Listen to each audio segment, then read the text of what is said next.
Here we are, episode 48 of the Two Russells podcast. Getting close to 50, Russell. I know. Are we going to go out celebrating again? Oh, maybe a little celebration. Yes. I've got a little present for our guest, the old Two Russells Christmas Courtesy gift. of our wonderfully creative Natalie. Yes. Baubles. I think you need to Baubles for a tie that Christmas somewhere. tree. Yes, so I'll give that to our guest in a moment. But just to reflect on the openness of our last guest, talking about Boxing Day's bullshit and all Boxing that Day stuff. bullshit What do you was think? that was my takeaway. My standout from that was somebody in a estate agency, as in him, from John D. Wood, actually agreeing with us that Boxing Day promotions, as in it's the best day of the year to launch a property, is absolute horseshit. We'll see what our guest today has got to say about that, amongst other things, because I know he's got some opinions. He definitely has. Yeah. And he's, very insightful, particularly, I think, not just from the point of view of his business, but also the whole question, particularly as we look back on the budget, which we can't actually do because we filmed this before the budget. Yeah. But the question of, don't tell anybody that we don't do these live. The question of, is it worth being a landlord in Britain still? Yeah, I think definitely. That's a big question. Definitely. I think Mark is definitely qualified to answer. Well, there you go. So, welcome our guest today, Marc von Grundherr, from director at Benham Reeves. Mark, here's your bauble for the head office there at Benham Reeves. I'll throw it rudely to you so you can pop that on the Christmas tree on our tree. Welcome to the podcast. 21 offices in London and 14 internationally. I think that's a very best kept secret. So, tell us a little bit more about what Benham Reeves is currently up to. So we are, as you say, we've got 35 global offices and 14 of them are overseas. So a large percentage of our business is for overseas investors.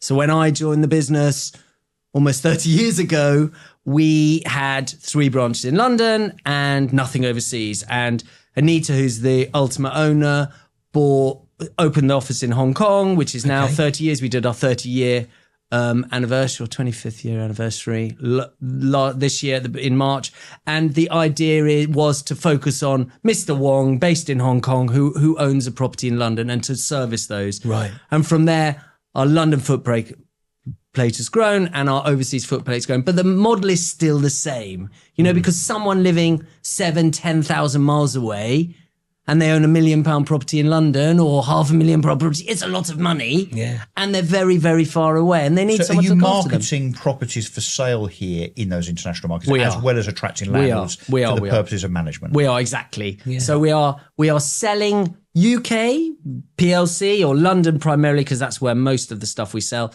to overseas investors. To be fair, when you ask where we're going at the moment, obviously London is not as... The market is slightly more challenging than we've seen it recently. We'll come back to that. And we'll come back to that. I'm sure you want to come back to that. But actually what we're looking at now is Dubai is the hot topic for overseas investors.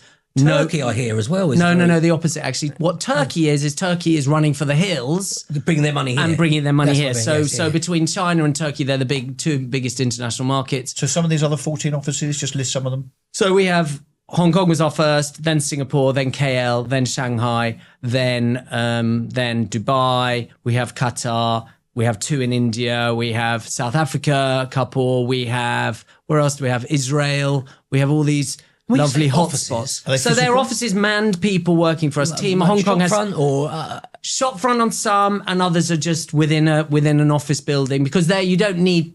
No one's going to walk past you on Oxford Street and think, oh my gosh, I must buy in Hong Kong. So equally in Hong Kong, I went to Hong Kong and Singapore. We took a property in North London, myself and a gentleman, Warren Black, who runs a business in London now. Yeah, we took a whole new build scheme over to Hong Kong to sell in London. For Paul, right? That's what we do all the time, I know, with Paul. So that's exactly what we do. Yeah. We employ 10 people in Hong Kong. We have 7 in Singapore, and we will have a developer from here. We go and we do a show there. So getting around the offices must take a while. Yeah, it's exhausting. It is quite exhausting. In fact, it must be brilliant. I mean, is it a bind? It sounds like it's a really lovely holiday. Like my kids all the time say, "Oh, it's so lovely, you're on holiday again." And I don't sit at the back of the plane anymore, and I do stay in decent hotels. But it's another hotel. They wear a bit thin, don't they? No, but the point is, I'll give you an example. So I think it was middle of September, I flew to Dubai. I was there for 2 days. I flew to Shanghai. I was there for 3 days.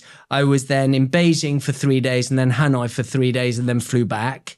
I was back here for a week, and then I flew back to Dubai for 1 day. Then I went to KL for 3 days. Then I did Jakarta for 3 days. Then I did Singapore for 3 days and came back. And when I came back, my wife had probably changed the lock. Well, I was worried she was going to change the locks. But the reality is, it sounds really nice. But the point of it is, you're working Monday, Tuesday, Wednesday, Thursday, Friday, their time because you start in the morning, and London time because we don't finish until midnight, their time, and all day Saturday and all day Sunday, and every evening you've got something to do. So actually, it's, I think if my boss is listening, we should have extra holidays. Oh, yeah. But it looks like you love it as well, though. I do. Look, I love what I do because it's very varied, lots of things going on, loads of problems, as you can imagine. You're in personnel. I feel we do a lot of HR issues and loads of problems with properties. Everybody thinks agency's easy, right? Someone lists their house, we sell it for £1 million, we take our whopping £20,000 fee, and we're off and going, and it's just so easy. But actually, the reality is properties leak, things don't work. Licensing going through the roof. You've got landlords who don't want to spend any money. Why would they? Because they bought this expensive property. And you've got tenants who expect you to spend more than you need to. So it's... But what split of Benham's is sales and lettings? So that's interesting. So for our business, we're Benham Reeves now, but until when I joined, it was Benham Reeves Lettings. Well, I really want to nail this down. There's a probe that I would like to deploy here, actually, at this point, which is the history of Benham Reeves, because it started, didn't it, with two brothers? Yes, so there were... No, actually, it started with one brother, with one guy, his name was Cyril Brown. He was an architect based in Hampstead, loved the idea of an agency, and bought Benham Reeves as a business. And when was this? This was in 1960s. The business had been going a few years. So originally there's a Benham Reeves. Originally there was a Benham Reeves and a chartered surveyor and stuff. They went, Cyril bought the business, and his brother, he joined the business soon after Cyril. And Cyril said, look, I'm not interested, I'm doing my whatever. And so Alan Brown ran sales, Cyril ran lettings. It was, unfortunately... It's the most acrimonious relationship on history. The branches were opposite each other. They used to writ each other on a weekly basis. Sales would call up lettings. Can you recommend a sales agent? No, we don't do sales. Writ. Lettings would call sales. They would look at adverts saying you haven't done this. And there was because the brothers fell out and split the business. Brothers acrimoniously sued each other all the time. Because they split and one took sales, one took lettings. They just hated each other. And the guy that owns sales used to say to lettings, just give me lettings. You're not interested, give me lettings. And he said, no, I won't. And Anita then joined the business, I think 40 years ago. And obviously she was very focused, built the lettings up. But from your question of how the division was, so it was very, very acrimonious. Sales was across the road. We were opposite. Sales had 3 branches. We grew very slowly and very frightened because we couldn't do sales. We were, where we expanded, trying to do lettings, open a new office in Kensington, which we did. Where are you going to get lettings only stock? Because it all comes through sales. So we grew that business slowly, and then 2018, 2010, I think, the other brother who'd owned the sales, our one had exited by this stage. The one who owned sales they're quite old now. They're in their mid-90s, but they're all still driving. One still driving his Porsche, I might add, and living on his own. He's 95. I know. And so he wanted to sell. He sold to 2 younger guys. And in 2018, they approached us saying, sales is going down. We're really struggling. What do you want to do? And we wanted to buy the business or buy the name, but we didn't want their business because we didn't want their overheads and stuff, and we didn't need the liabilities. Liabilities. So we were slightly shocked. We agreed a price. No. Well, no. So we said no, and they came back and said, well, what would you do? Can we buy yours? Of course not. So we then agreed a deal where we paid them a significant 7-figure sum to no longer use the Benham Reeves name, which by default then becomes our name, and then we use Michigan as our lawyers. Which meant that you could do sales. Which meant that under our deal, we could do sales. There was we agreed to things that, in retrospect, we didn't realise where it was going. We agreed we wouldn't do sales in the traditional areas, Hampstead, Highgate, where they were for a year, even though they could do lettings. But what they did, the following day after they told to us is they actually sold their business to Dexter's, which was an internal issue for us because obviously Dexter's could do lettings within that year and we couldn't do sales. But actually, so they stitched you up. So they didn't stitch us up. To be fair, they were being guided and. There was nothing illegal. There was nothing illegal, and we were a bit sly. But to be fair, I think they were probably being driven by their ultimate owners. Yeah, well, I don't know. Well, but the point is, it didn't bother us because our business is bigger than that, and actually, what they enabled us to do is to do sales on all the other branches, and so we can do sales. It meant all of our overseas branches today, Hong Kong, you talk about, they were chasing landlords. Now they can do shows like everybody else, and so we now sit on a par. We have offices in Bangkok. That was the one I didn't mention. The places we have business, because we're not totally focused on sales, it means that we can afford to run a team and we're constantly doing it because we're chasing landlords. Whereas our competitors, if they're not selling, one very big top 5 agent just got rid of all of their staff because there's no sales. Whereas for us, we've still got 10 people on this huge cost because the business can perpetuate itself. And in terms of if one feeds another. And so in terms of where the business is split, it was obviously 100% lettings. And when we started in 2018, it's grown and grown and grown. It's probably now a third of our business. But it means that a third is sales. A third is sales, 2/3 is lettings. Because remember, all of those clients that are not bought from us that we let for 20, 30 years ago were coming around to the time I want to sell. So that stock's coming through and we get a huge amount of resales through the network that we have. Now, we're going to be 2 weeks after the budget when this podcast comes out. So Russell's given his prediction already. But we know next year lettings is going to become harder and more difficult. Why? With 66% of your business being landlords. Why? Well, with the renters' rights. No. Okay, so that's good. That's interesting. Well, that's what I'm hearing. I'm not an expert on that. So I'd love your take. That's what I'm going to. So what I was going to say is actually that's really interesting. So my view, I have done. So when I've done all this talk, this 5 week when I was away, and done webinars for lots of the developers and our database. We had 1,000 people join my last webinar on renters' rights.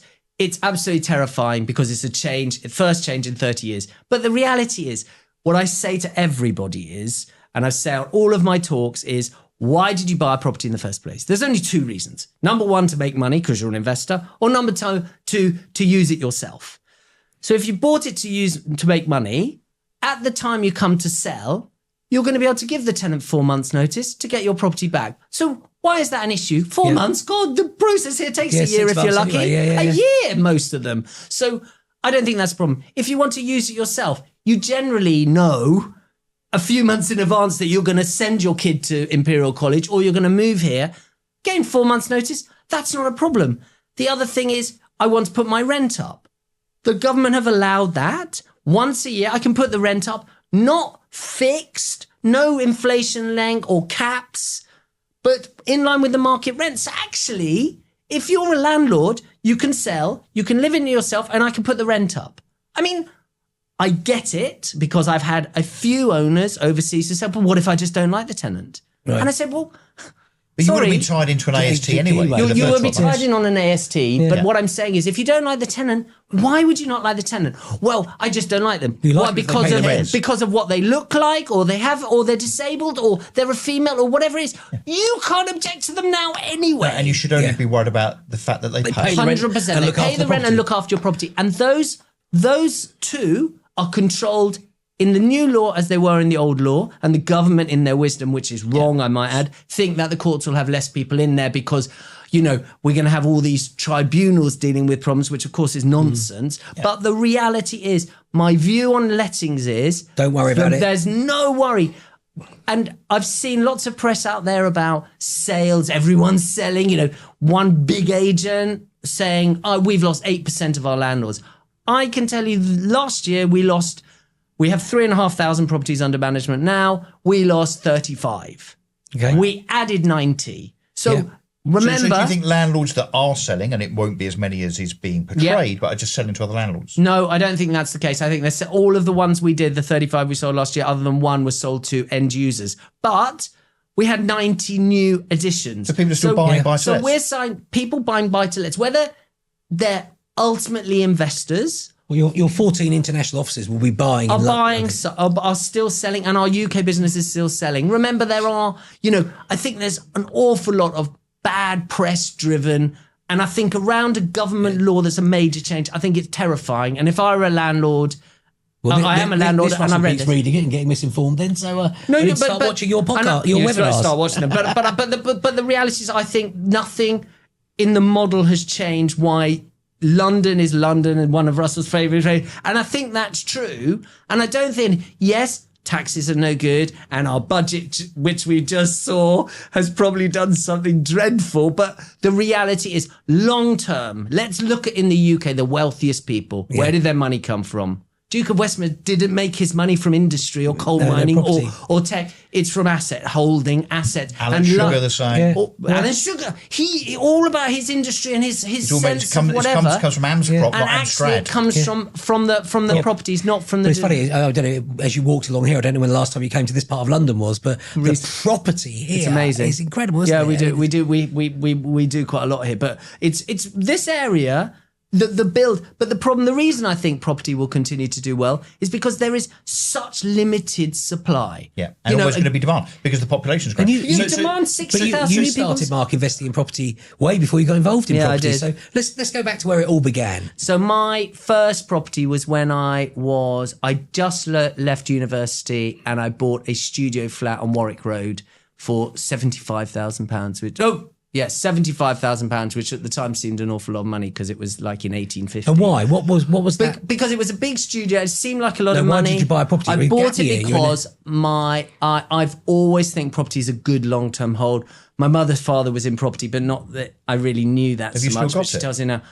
Funny enough, so if I could have kept everything, I wish I'd been able to afford to. But what I did is the tenant in there came along and offered me 125 for it. 2 years later. Oh, 50 grand. So it was a 50 massive. And what did I took? I took that and then I bought another studio on opposite Kensington High Street. It was a basement. All the things that everybody says don't buy. It was a basement, very dark, but we painted it. I let it very well. I paid 100. I still remember I paid 180 for it. These were in the days when stamp duty was 1%. 180 and I sold it for 250.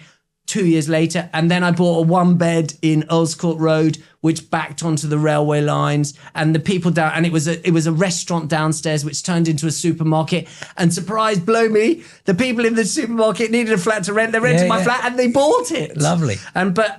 So I wish I'd have been able to keep them, but today I wouldn't sell anything because obviously I have the wherewithal that I can hang on to stuff and I will pass it to kids. But also the purchase cost with stamp duty is so much higher. Yeah. You're losing the first year's rent yield now. You can't buy and sell anymore. Yeah. It's really difficult. It's very, very difficult. Russ probably meant go back even further. Yes. Where did I start? So where I left school and where were you born?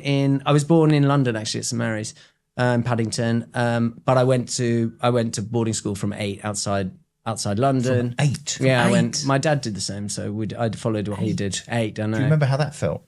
You know what, we were talking, I've still got one of my very best friends is godfather to my kids, and he was at school with me, and I remember the first day, you got a little card when we were at school and said, you must give people your full name. So, hello, I'm Marc Edward von Grundherr, I'm Robert Philip von Grundherr, and I remember his name, and I remember that was the way they said you had to introduce it those days. And I still see him, and I remember that day. The funny thing was, the thing in the back of my mind, and it still sits there, is that you were there with all the other boys and whatever it was, 15, 20 of us that were joining that day.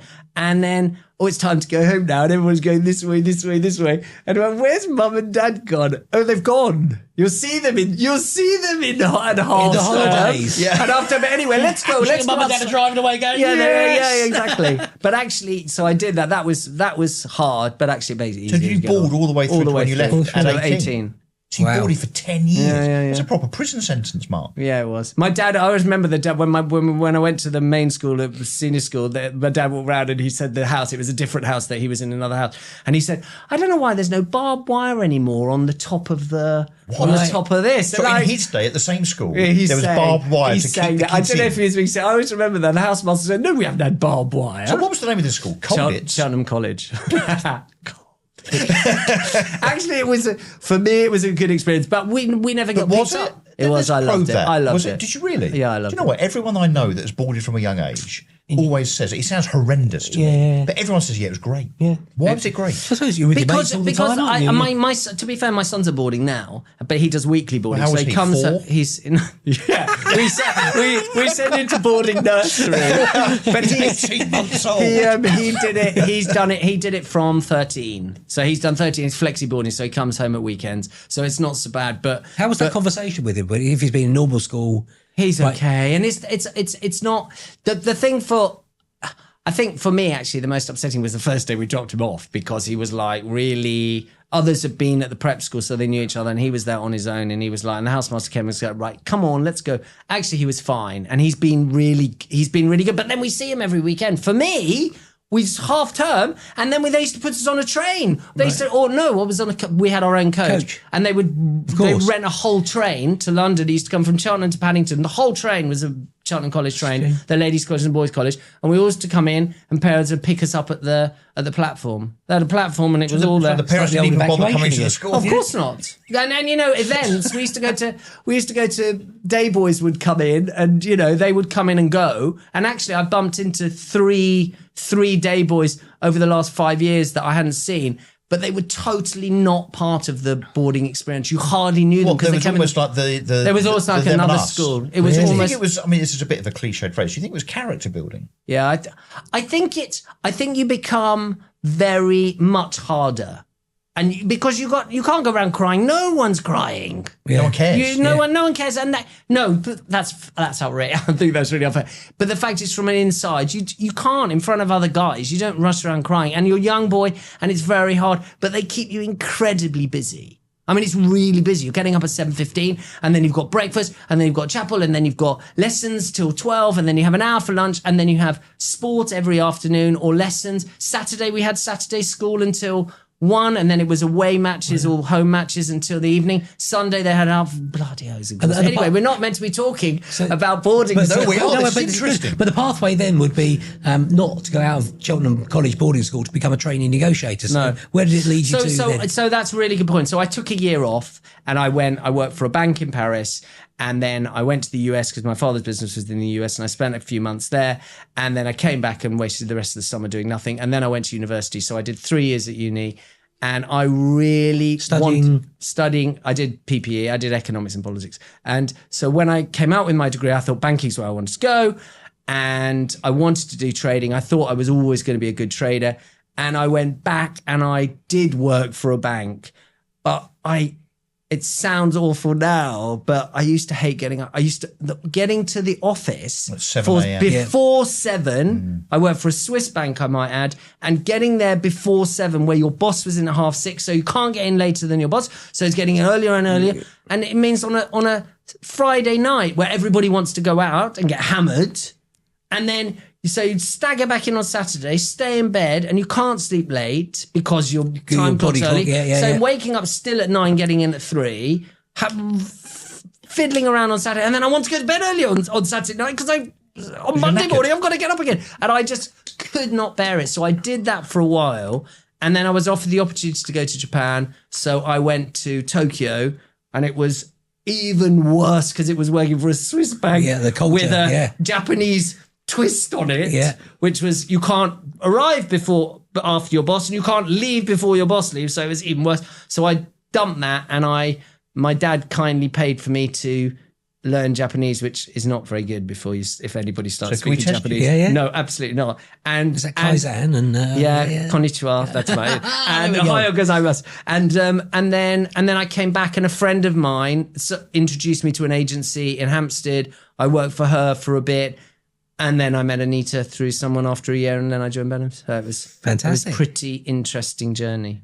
Wow. But actually, Japan's actually quite interesting because we, as a business, I set up about 8 years ago now. We set up a Japanese desk within our business where this guy that I knew very well who'd done it for ages. So we now look after.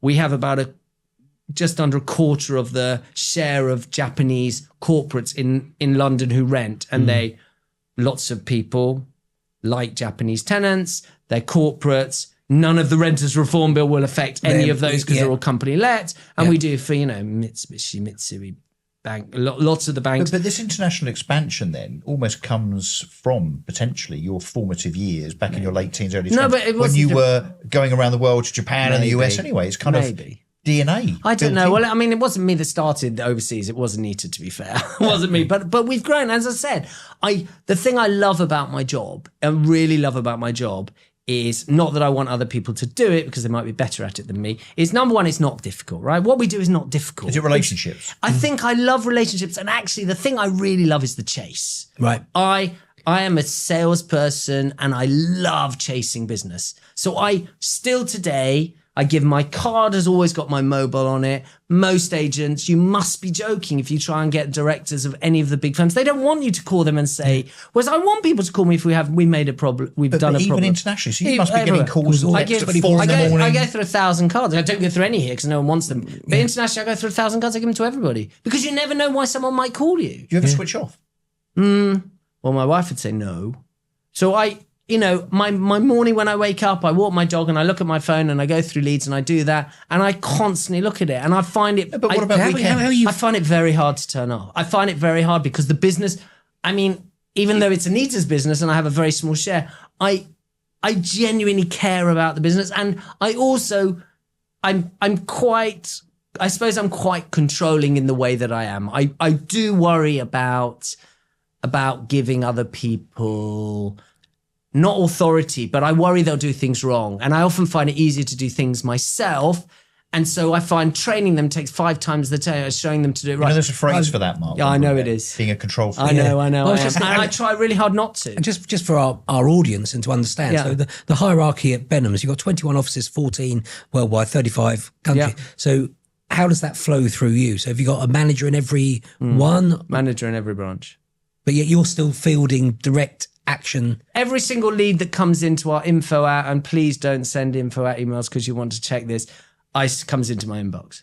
Really? So that's 800 a day. So on top of the 300 that's emails because you a want day. to control and because I want the to relationship. See, and it needs to be fair between. So the hierarchy is Anita and I sit here. She sits here, I suppose, and I sit here, and we have her kids are in the business, and then we have managers here. But we're not a traditional top-down running business. I expect a junior negotiator. I say to everybody that joins, copy me in on offers because maybe I can help you get a deal agreed. Maybe I'll know the owner. Tell me. But you're getting bigger and bigger and bigger. I know. It becomes more and more. You don't have a bigger phone. No, how many emails? You must get 500 emails a day. 800. I get 800 on the info box, and I probably get a bit less. It's probably about 1,000 a day. I try very hard. It's nightmare. 1,000 a day. Oh, yeah. Are you using software? No, but I clear them.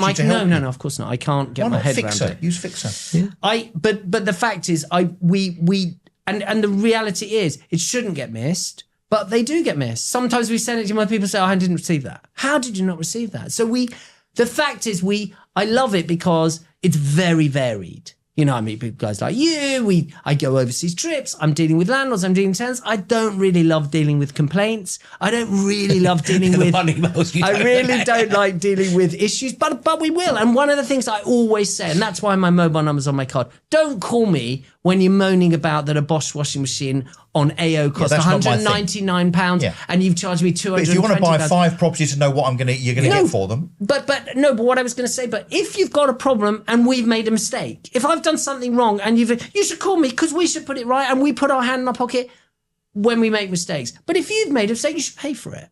And I want landlords to tell me that we've done something. If we've done something wrong, then I want to know that because that's the only way you improve. And I feel that, there's lots of buckets we pick to pick stuff up. How do you get that through to a manager though, to feel that, oh my God, I'm being watched by every move? Where do you give them the freedom to let them? So that sounds really bad, like we watch them. We really are the opposite, actually. I'm just saying some of the areas I check.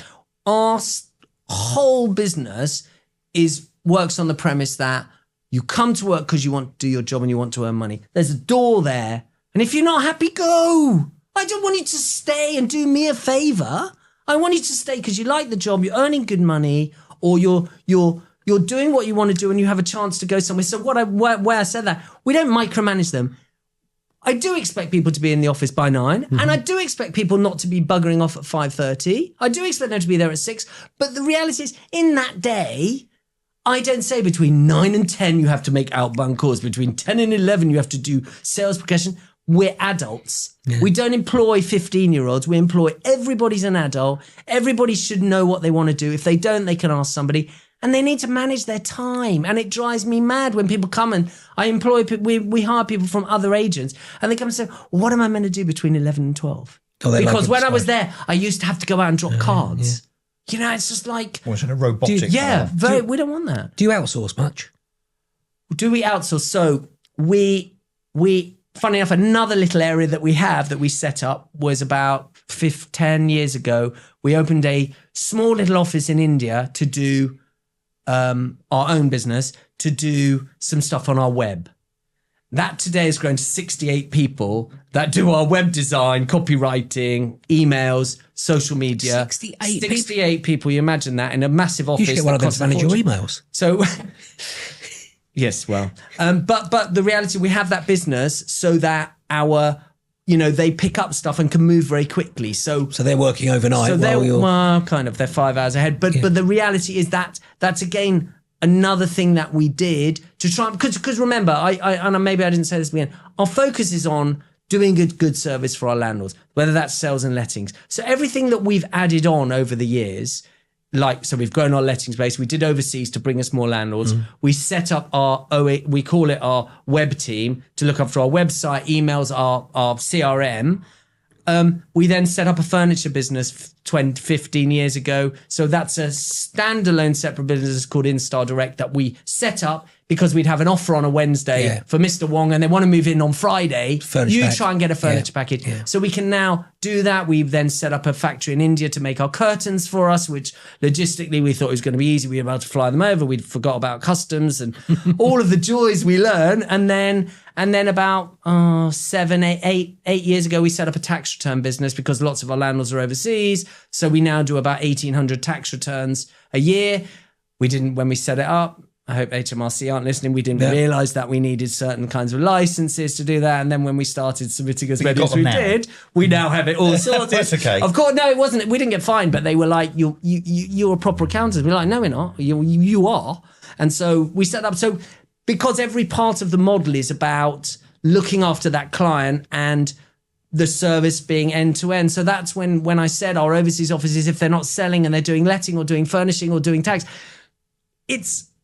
we look at the business as a whole. We don't. And how do you start to future-proof that business with all the changes coming in on AI and you're putting all this into the Benham Reeves portal? So what about other portals? Where do you sit on those sort of things? I think AI is the most fantastic thing. And when the first started coming out, we adopted AI for answering our overflow calls. And I premise that very carefully because I hear some people are running all of their calls through AI because they think they don't need front-end staff. Our view as a business, and my view certainly is, you always need people in agency.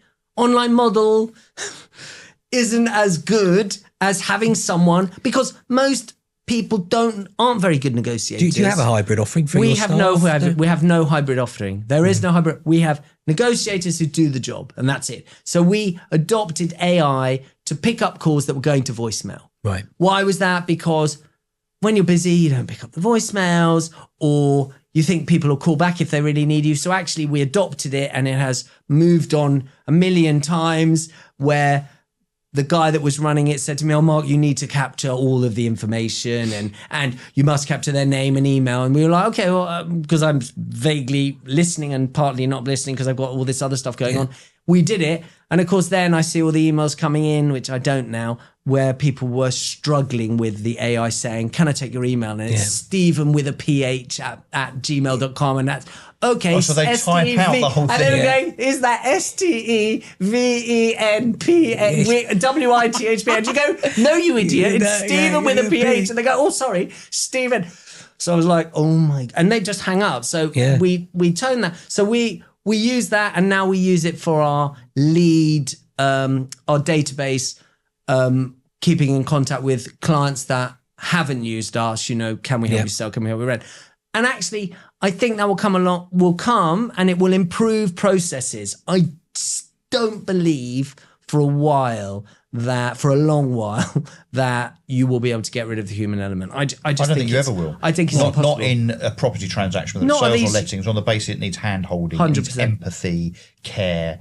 And actually, even if a problem can be solved by AI, I still think people will want a person to be involved. Because it's warmer, it's more natural, it's real, right? It's warmer, it's natural, it's real, but it's also about doing the deal. Because only does a human being know. I spoke to Mr. Russell on the right, who said, I'll take, the flat's on for £500,000, but I'll take 450. And you on the left said, my budget's 350, but you know what, if my wife really likes it, we can go to 425. There's only a human can do that and push that and then ring you and says he's got 425, can we agree in the middle? Yeah. That's a human. But do you think, and we did talk about this with Chris Kelly from John D. Wood, do you think that AI kills Rightmove?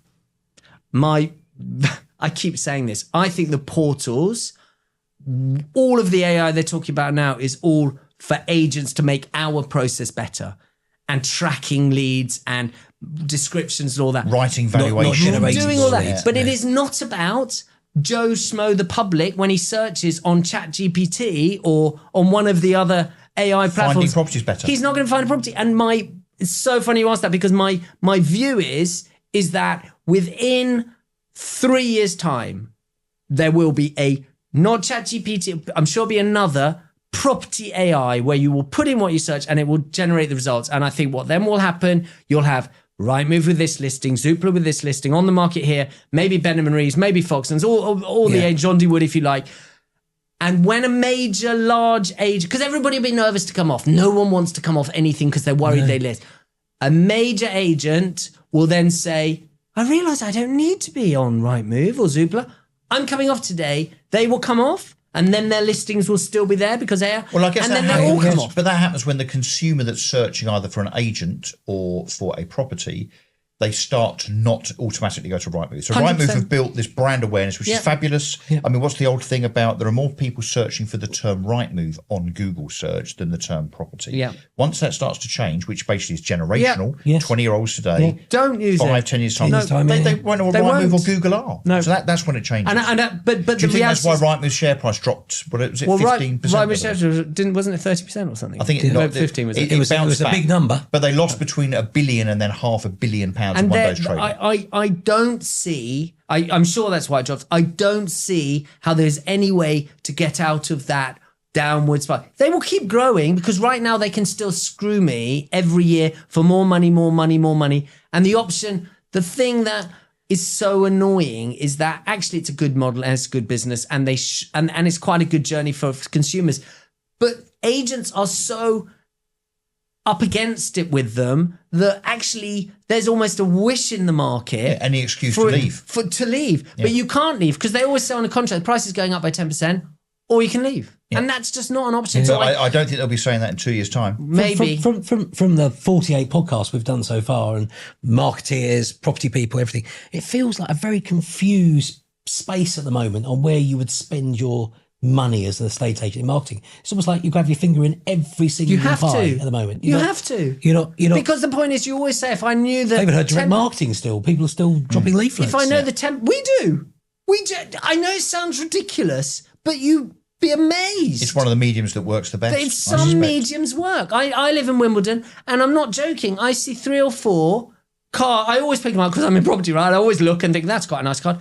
3 or 4 cards a week. Through your door. Through my door. Still coming through the door. And because that works for sales and it works in traditional areas. You have to do everything. It has to be holistic, doesn't it? You have to. You've got to do your digital, you've got to do your above the line, you've got to do your brand building and PR. And I say, a lot of people say, and I know Ross was in PR, and it's going to sound like I'm a big proponent. Actually, PR for us was a big move, whether we were going to go from spending what we were spending to spending that money, and you have to stick with it, don't you? Because you have to play a long game. You have to do consistent. But I think, when people say, what should I spend the money? I'll do Rightmove or I'll do Zoopla or you cannot think like that, because if you start cutting things off, chances are that's where the lead will go. I remember years ago, 15, 20 years ago, before the portals were there, and we used to look at where we advertised. Everyone did the Standard, everyone did the Sunday Times, everyone did this. And we used to have different numbers on all of them so we could track. And Sunday Times was so expensive, and everyone used to say, Tony, we've got to stop. Yeah, I was in there, double page. Oh, no, every we week. never had double page. We used to have smaller ads. And someone came to and then we were about to come out, and our head of marketing at the time came and said, you won't believe that landlord that came to us who had those 5 properties came through the Sunday Times. And we stuck with that forever. Loads of our competitors were coming out, but you don't. It's so hard to track because it worked, even though you don't get many. So everything works a bit. And you know, this is a business where people don't all go through one place. They go in various places. And here we are at the beginning of December looking over at 2026. So I'm fascinated to the old predictions will all be out there soon, won't they, Russell? You'll be giving yours, won't you? The market in 2026. Which 99% of the time I'm completely right. Not just about the property market, but about what the property industry is going to do. Mergers was your big prediction over the last 2 years. 2024, 25, it's definitely happened. I think mergers is the big area, but my prediction is... How often did you get approached? We probably get approached every month. Do you want to sell? Do you want to sell? Do you want to sell?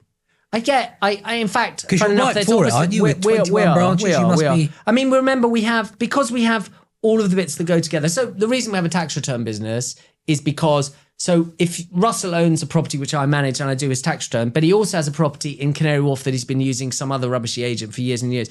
I can see on the tax return he owns that property, and I can see he's paying ABC agent for 10%, and I can ring him and say, Russell, why are you not going to give me your other property? And they go, yeah, because they're on a cheap fee. Come on, I can do something on you.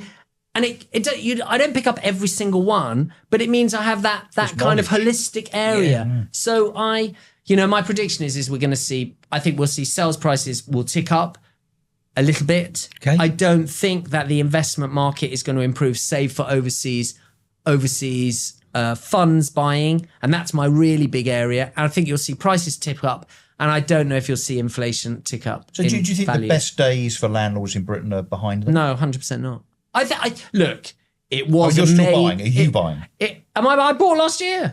I bought the end of last year, to be fair, and I was looking at something this year, but I'm kind of in two minds. But I'm buying, and I would buy, but I think... Where would you buy? Where would I buy? So I'm not... because I work in the market, I'm not precious that it has to be zone. But I think at the moment, we're in a strong buyer's market. Everybody's talking about super prime falling through the floor. Yeah. You go and find a super prime house that you can really pick up for half price. It's all nonsense. Okay. Because someone who owns those big properties, they won't sell for a low value. A flat just sold, a 3-bedroom flat just sold for £43 million to someone, a very small country that was at war with the US years ago. Someone from there just paid £43 million. Yeah. I mean, these are mad transactions, but I would buy prime. And what I bought last year was a Kensington 2-bedroom flat because I was thinking it's investment and my daughter might eventually live there. I'm thinking, my kids might live there. I bought that because I think it's value today. And I think there's value out there for right people. You're in a buyer's market, but do I think landlords' times? I think it's going to continue. No, it's not the time where you can buy and then flip. But that stopped ages ago. Yeah. So you're buying, taking rental income. It's look, the reason I would buy London primarily because it's the capital rather than the UK. It's much more expensive, so you get hit on stamp duty. And unfortunately, our budget just hit Londoners more than anybody else or London owners. But the reality is, if you buy London, you're in the capital. You've got all those international students. You've got all those people that come in transigently, 2-3 years. You've got the tech. Airports are still very busy. Look at our tech. Tech is amazing in London. And why is it amazing? Because, I love the Silicon Roundabout. US has Silicon Valley, but we call ours Silicon Roundabout. I mean, come on. But London is still attractive for a whole bunch of reasons. I think it's attractive for all and then of those. Out to the stable banking. Yeah. I mean, look, people will take the piss out of easy our politicians right now, but our political system is robust. Our economy, might be on the ropes a little bit, but it's, look, Uganda, Zimbabwe, this is not, right? So for all of those reasons, I think there's a whole bunch of qualities that still apply to London from a buyer's perspective and always will, really, in terms of safety. I agree. And security and potential appreciation in capital, and I think, yield. I think exactly that. You should see capital growth. You will see capital growth over the long term. You will see yield, and it's a physical asset you forget about. If you buy, the reason I say to people property is so good is because if you buy shares in BP or Bitcoin or whatever you buy, You cannot help yourself but to look at the price every single day. Yes. And people say, I don't. I'm going to buy those shares and I'm going to look at it once a year. You don't, right? Nobody does it. You look at it every day. And then you sell when it comes down. Or whereas with a property, the only time you know the value is if you have it valued. Yeah. And that's not often right. So you buy it, you put it there, your income will pay your mortgage. You can get finance on it. So over a 25-year period, you pay 50%. You've had 50% uplift in your value anyway, even if all you've done is paid your loan off. I mean, you can't do that with shares. And I'm not saying that shares haven't done very well over the last year or two. And I'm not saying other things. It's the fact it's a proper long-term hold asset. And shouldn't landlords look at, whether they own now or they're thinking about buying, they shouldn't look at the kind of micro situation with regard to buy-to-let, even politically and economically, on the basis that I'm going to make a decision based on what's happening now. You've really got to look back and say, okay, well, what happened over the last 10 years, politically and economically? At any one time within that 10 years, I would have bought something and done okay. And there's going to be ebbs and flows, ups and downs. That surely applies to now. So yes, okay, we've got a budget that people are worried about. Economic instability. I mean, by the time this goes out, we might even have a new prime minister. Who knows? Who knows? New chancellor. New chancellor. However, now look forward to 2035. Did it really matter whether you bought in May or December or waited or bought in 2024? It's all good, right? It's all good. It's all good. I agree. I think the long term, that's what you have to look at. Property is not a short term, medium, in and out. It's impossible. And if someone comes to me and says, I want to buy because I want to sell in 5 years' time, you must be mad, because that is not what this is about. What do you think minimum? 10? And I think you should be minimum looking for a 10-year hold. I think actually what people should be doing is looking at a London property. I keep saying London because we're London based and I still believe it's the best. Is you should look at a property in London that you are, if you have kids, that you are passing. It should be wealth building and wealth creation for the future, because it's so easy. You add your kids on later, so you still have control. They can't sell it without you because you have control. And then your inheritance tax is limited and you can eventually take yourself off. They put them on the property ladder. Yeah. And it gives them something that pays an income. And if they're all at boarding school, you can just employ the services of a great letting and management agency. You don't have to worry about it, even though you might be distracted by the cane. It's the VAT announcement that came in last year made me work that a little bit harder to try and 20%. the year. Yeah, well, but the reality is, I still believe that the 100%. As easy as it was for people to make money, and the changes that we've seen over the last 20 years, capital, when I started, an overseas investor, if they structured it through an offshore company, paid no capital gains tax, no inheritance tax, they could mitigate the income because they had a great big 100% loan, which they can loan themselves. They paid no taxes, and Muggins here is hammered from every side. Writing it is 100% right. In no other country, Singapore, China, you can't buy there. It's hard enough to buy there. But I think they righted it. I just think now we are making it very unpalatable for overseas investors. But isn't it just a case of it being good rather than brilliant? I think it's brilliant over the long term. As I said, if you buy a property with 50% loan to value, if you buy it with 65%, you're going to struggle at the beginning. But over a 20-year period, if you've paid off that 65% loan over a 25-year period, you've turned 1/3, you've tripled your money, even if you've seen no growth. I mean, how good is that? Yeah. Because your tenants paid the mortgage. Because the tenants paid the mortgage. It's so refreshing to hear someone with so much passion for property, Mark. It's absolutely food. Yeah, the listeners, you can now turn your volume back up because I think we're reaching the end. Yes. Mark's passion comes across. But an absolutely fascinating story, fascinating journey. Thank you so much for sharing and for your honesty. How do people get in touch if they want to learn a bit more or challenge you on your predictions? So if they go, I won't give my email out, but it's Mark with a C @benhams.com. But they can just go on our website, benhams.com, look for the directors, and I'm there. And then why would you give your email out? Everybody else on the planet's got it. We don't want to add to that. I find people to do it. But they can find you on LinkedIn. They can find you on LinkedIn. I'm everywhere. I'm not on Instagram, really. Are you home for a while? Or are you off? I'm here till Christmas. I mean, we're going to Milan for a few days. We were meant to go to Dubai in October, but unfortunately my son's playing paddle, like Russell's daughter, and then he ended up playing in something, and then we couldn't go. So we were all very disappointed. It's all his fault. Well, thank you. This has been brilliant, insightful. Thank you very much. And look, hopefully educational from the point of view of people watching this, if they have particularly been hesitating about what to do with regard to buying 10-year investment. I'm loud and clear. Yeah. Well, fascinating. That's it. Episode 48. Thank you so much. Thank you very much. Our guests, and thank you so much to you for listening. As always, we'd love to hear your thoughts. Please do like, comment, share, subscribe, so we can keep promoting this podcast with wonderful guests for the benefit of you, the listeners.